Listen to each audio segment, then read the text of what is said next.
दोस्तों, राजस्थान में लंबे समय से पंचायत और निकाय इलेक्शन को लेकर, इन चुनावों को लेकर एक असमंजस बना हुआ था कि आखिर चुनाव कब होंगे। सरकार चाहती है कि ये चुनाव टाल दिए जाए। इधर आप देखिए कि कई पूर्व विधायकों ने राजस्थान हाईकोर्ट में अपील भी दायर की, अवमानना याचिका भी राजस्थान हाईकोर्ट में लगाई और अब आखिरकार ये सस्पेंस दूर हो गया है और राजस्थान हाईकोर्ट ने बड़ा फैसला सुनाते हुए ये क्लियर कर दिया है कि राजस्थान में अब पंचायत और निकाय चुनाव 31 जुलाई 2026 तक करवाने होंगे।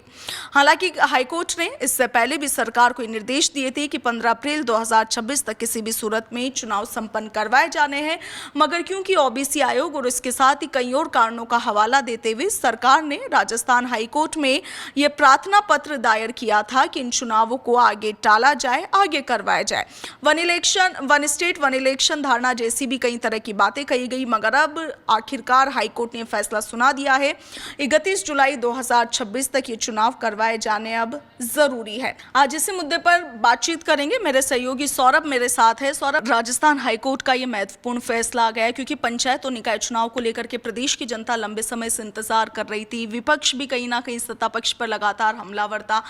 अब हाईकोर्ट ने भी कह दिया है कि सरकार जो चुनाव डेट पर करवाना चाह रही है, जिस महीने में करवाना चाह रही है, उसे नकारते हुए 31 जुलाई की ये जो तिथि है वो हाईकोर्ट ने दे दी है। क्या लगता है इस पर?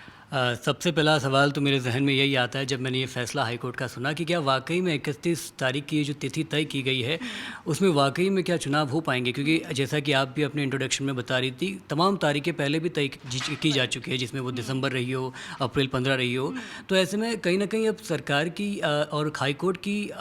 ये जो तारीखें तय की प्रक्रिया है उसकी मानना कितनी होगी, उस पर विश्वास कितना है, वो अभी जनता को तय करना मुश्किल है। देखिए, शुरुआत ऐसे हुई कि लंबे वक्त से राजस्थान की राजनीति में ये जो मुद्दा था वो मुझे लगता है काफ़ी ज़्यादा गूंज के साथ लगातार तमाम राजनीतिक पार्टियों द्वारा लगातार उठाया भी जा रहा था। यहाँ तक कि विपक्षी गुट ने ये तक कह दिया था कि क्योंकि सत्ता पक्ष ये चाहता नहीं और वो ये समझता है, आईबी की तमाम रिपोर्टों का यहाँ जिक्र किया गया था और कहा गया था कि हो सकता है कि सत्ता पक्ष को ये मालूम है, इसका इल्म है कि अगर चुनाव इस वक्त पे तय स्थिति में होते हैं तो शायद उनके लिए ये चीज़ काफ़ी ज़्यादा कमज़ोर साबित हो सकती है, यानी कि उनका जो गढ़ है वो पंचायत और निकाय चुनाव में उनका किला भेदा जा सकता है। क्योंकि आप अच्छी तरह जो भी जानकार होंगे राजस्थान की राजनीति के, आप अच्छी जानकारी है, आप जैसे तमाम ऐसे पत्रकार हैं जो राजस्थान की राजनीति को लंबे वक्त से कवरेज दे रहे हैं, वो ये अच्छी तरह समझते हैं कि कांग्रेस का जो गढ़ है वो गढ़ कांग्रेस का ये जो गढ़ है वो लंबे वक्त से जो ग्रामीण क्षेत्र है उसमें रहा है। तो मुझे ऐसा लगता है कि कहीं ना कहीं अभी जो ये फैसला तिथियों को लेकर आया, तारीखों को लेकर आया है,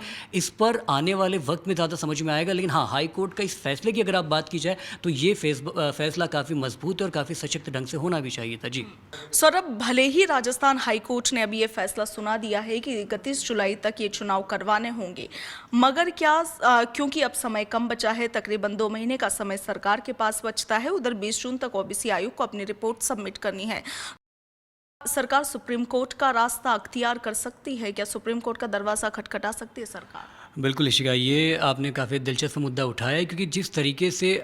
इस वक्त और लंबे वक्त से ये खबरें आ रही थी कि सरकार प्रत्यक्ष अप्रत्यक्ष रूप से तैयार नहीं है चुनाव को लेकर, जिस तरीके से विलम्ब लगातार हो रहा है, स्वाभाविक रूप से जो हाईकोर्ट की तारीख तय की गई है 31 जुलाई 2026, मुझे नहीं लगता सरकार इस तारीख के साथ भी खुश होगी। तो संभवतः ये हो सकता है बिल्कुल कि हाईकोर्ट के फैसले को चुनौती देने के लिए वो सुप्रीम कोर्ट तक जाए, सुप्रीम कोर्ट का दरवाज़ा खटखटाए और वहाँ ये अनुरोध करे, ये प्रार्थना पत्र डाले, जो कि हाईकोर्ट में भी डाला गया है कि इस चुनाव को दिसंबर 2026 तक विलंब किया जाए। हाईकोर्ट भले राजी नहीं हुई, हो सकता है सुप्रीम कोर्ट हो जाए, लेकिन ये सब क्या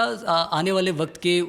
पेट में है। लेकिन देखने वाला समझ में ये आएगा कि अगर ऐसा हो जाता है तो क्या राजस्थान की राजनीति पे वही प्रत्यक्ष अप्रत्यक्ष रूप से प्रभाव पड़ेगा जिसकी हम पहले भी कयास लगाने का प्रयास कर रहे थे। अगर सुप्रीम कोर्ट इस चीज़ के लिए राजी हो जाता है तो ये राजस्थान सरकार के लिए एक बहुत बड़ी खबर होगी और राजस्थान सरकार में जो काबिज है भाजपा, उसके लिए काफ़ी खुशखबरी ये मानी जाएगी। इसकी वजह यह है कि भाजपा को तैयारी करने का ज़्यादा मौका मिल जाएगा और ग्रामीण क्षेत्र में अपनी मजबूती प्रबल करने का भी मौका मिल जाएगा। लेकिन अगर सुप्रीम कोर्ट इसके लिए राजी नहीं हुई तो हो सकता है कि 2 महीने के अल्टीमेटम के साथ इतनी भागा दौड़ी राजस्थान की राजनीति में पहले कभी नहीं देखने को मिलेगी। अभूतपूर्व है, अपूर्व है और ये जो घटनाक्रम, ये जो सियासी घड़ी इस वक्त आने वाले 2 महीने में राजस्थान की राजनीति में मुकद्दर के रूप में पेश आने वाली है। मुझे लगता है कि अगर आप राजनीतिक विश्लेषक हैं या फिर राजनीति में थोड़ा बहुत भी इंटरेस्ट रखते हैं तो आपको पंचायत और निकाय चुनाव देखने में उतना ही दिलचस्प आएगा, उतना ही मज़ा आएगा जितना तमाम पत्रकारों को आने वाला है। तो हालांकि देखना ये होगा कि सुप्रीम कोर्ट इस पर क्या करता है। अगर सुप्रीम कोर्ट जाते हैं तो सुप्रीम कोर्ट का क्या फरमान होता है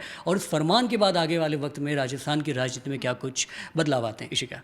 15 अप्रैल 2026 की तारीख पहले भी दी गई, मगर ये चुनाव हो नहीं पाए। तमाम तरीके के कारण, तमाम तरीके के हवाले दिए गए और उसके बाद में आप देखिए कि विपक्ष ने पूर्व विधायक जो रहे संयम लोढ़ा, उन्होंने अवमानना याचिका भी दायर की। आखिरकार सुनवाई हुई है, फैसला आ गया है।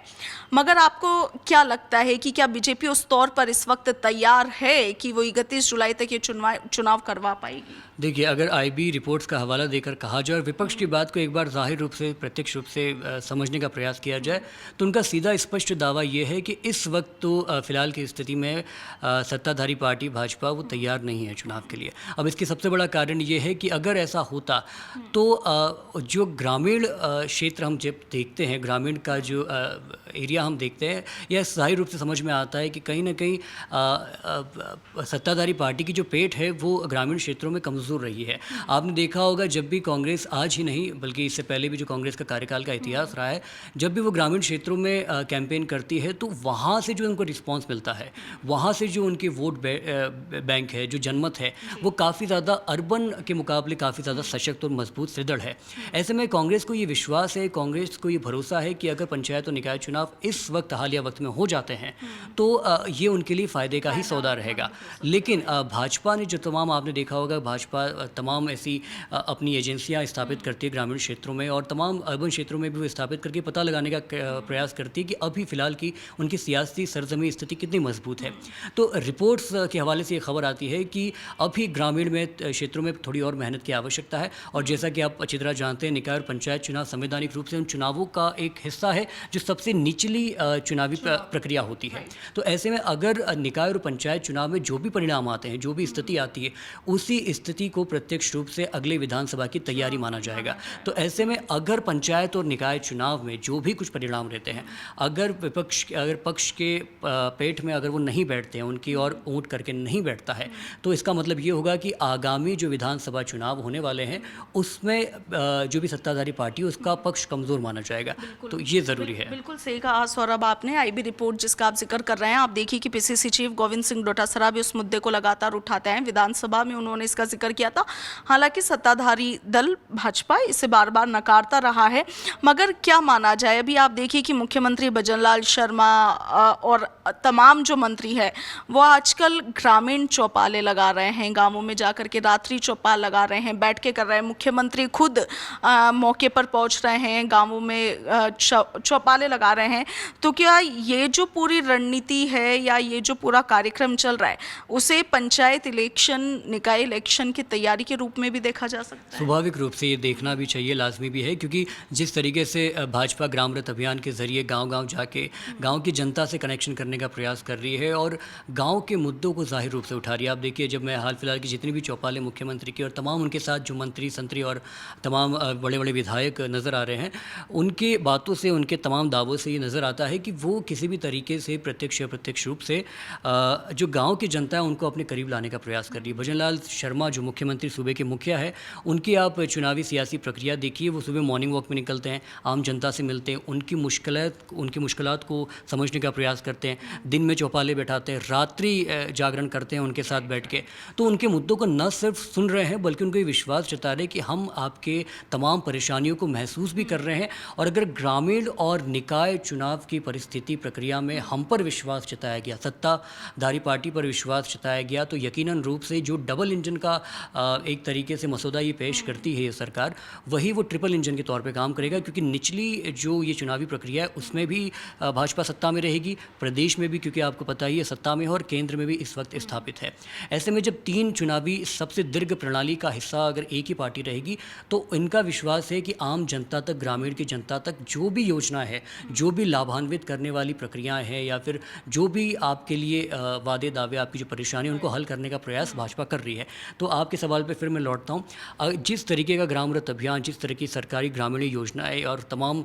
कोशिशें जारी है सत्ताधारी पार्टी द्वारा। इसका स्पष्ट और सीधा हल यही है कि अभी की जो हालिया फिलहाल जो राजनीतिक विश्लेषक और तमाम राजनीतिक पंडित दावा कर रहे हैं उसके मुताबिक इसका फ़ायदा भाजपा को मिलने वाला है आगामी पंचायत निकाय चुनाव को लेकर। लेकिन एक बार फिर अगर हाईकोर्ट के इस तारीख तिथि पे मैं आऊँ तो 31 तारीख का ऐलान कर दिया गया, यानी कि जो भाजपा सोच रही होगी कि हमारे पास एक अच्छा खासा समय है अपने आप को स्थापित करने का, वो समय अब मुझे लगता है कि काफ़ी ज़्यादा कम हो गया है, क्योंकि अब उनके पास अल्टीमेट रिजल्ट आ गया कि आपको 1-2 महीने के अंदर ही सब कुछ करना है। तो ये बहुत मुझे लगता है कि समय का जो अभाव था वो अब इनके सामने समक्ष रूप से पेश आने वाला है। हाँ, जो ओबीसी आयोग की रिपोर्ट का हवाला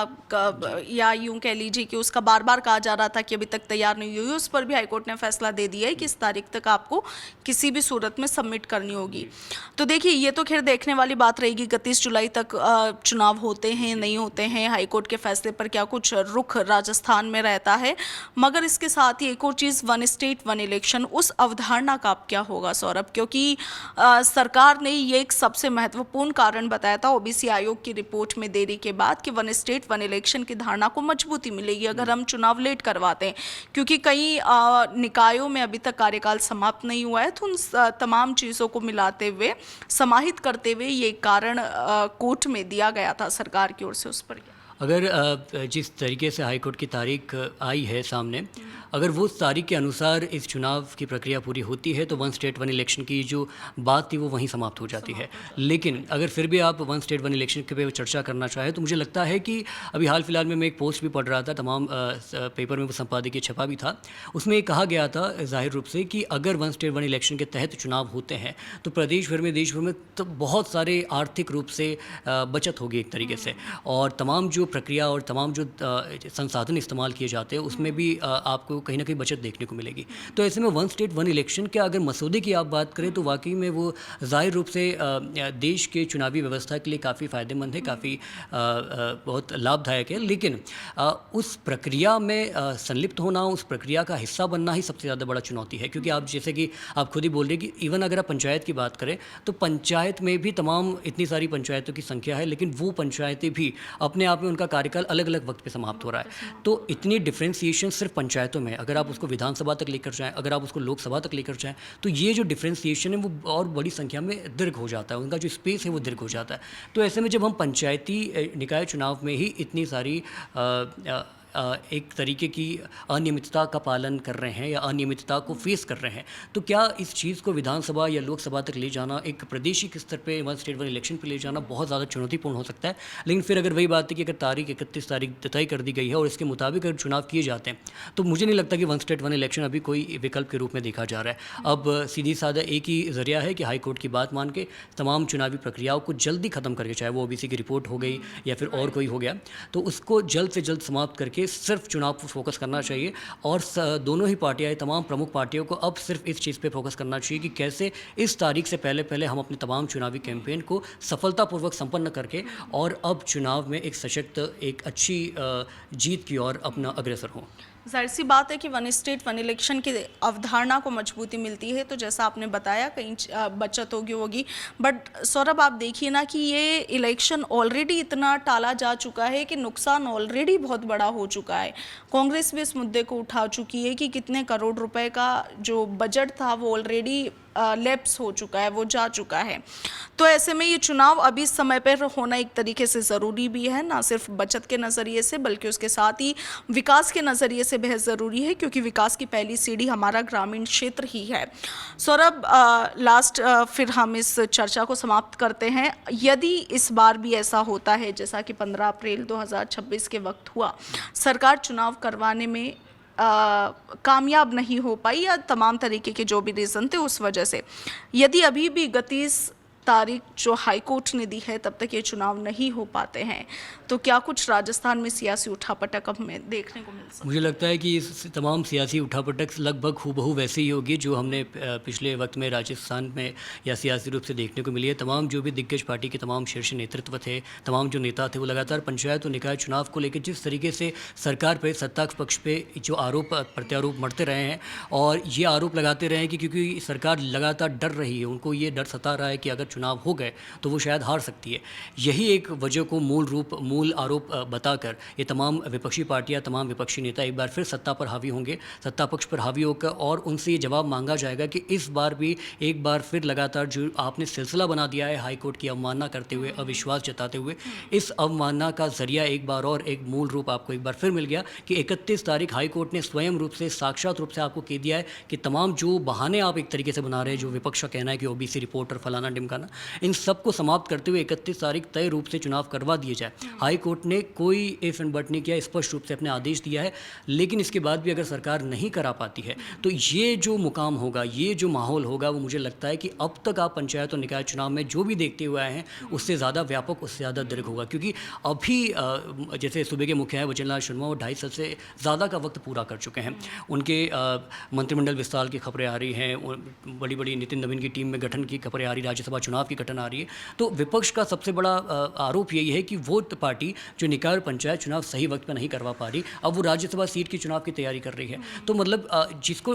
इलेक्शन मशीन कहा जाता है, उसी के द्वारा अगर इस तरीके का विलम्ब होता है तो वो कहाँ तक जायज़ है। तो ऐसे में विपक्ष भी अब आंख गड़ाए बैठा है कि 31 तारीख से पहले क्या कुछ होता है। इलेक्शन कमीशन ऑफ राजस्थान क्या कुछ इसको लेकर नई सूची जारी करता है, और आने वाले वक्त में क्या वाकई में इस कोर्ट द्वारा तय की गई तिथि के अनुसार ही चुनाव हो पाते हैं। अगर नहीं हो पाएंगे तो विपक्ष को एक महत्वपूर्ण सशक्त मुद्दा मिल जाएगा एक बार फिर अपनी आवाज़ प्रबल करने का, वो भी पक्ष सत्ता के सामने। जी, इसके साथ ही राजस्थान हाईकोर्ट ने ओबीसी आयोग को भी ये निर्देश दिए हैं कि 20 जून तक अपनी रिपोर्ट किसी भी सूरत में सबमिट करे। ऐसे में अब देखना ये होगा कि पंचायत और निकाय चुनाव 31 जुलाई 2026 तक हो पाते हैं या नहीं। इसके साथ इस सरकार का इस पर क्या रुख रहता है वो देखना भी दिलचस्प होगा। आपका क्या कुछ कहना है हमें कमेंट सेक्शन में ज़रूर लिखिएगा। फिलहाल के लिए इतना ही। नमस्कार।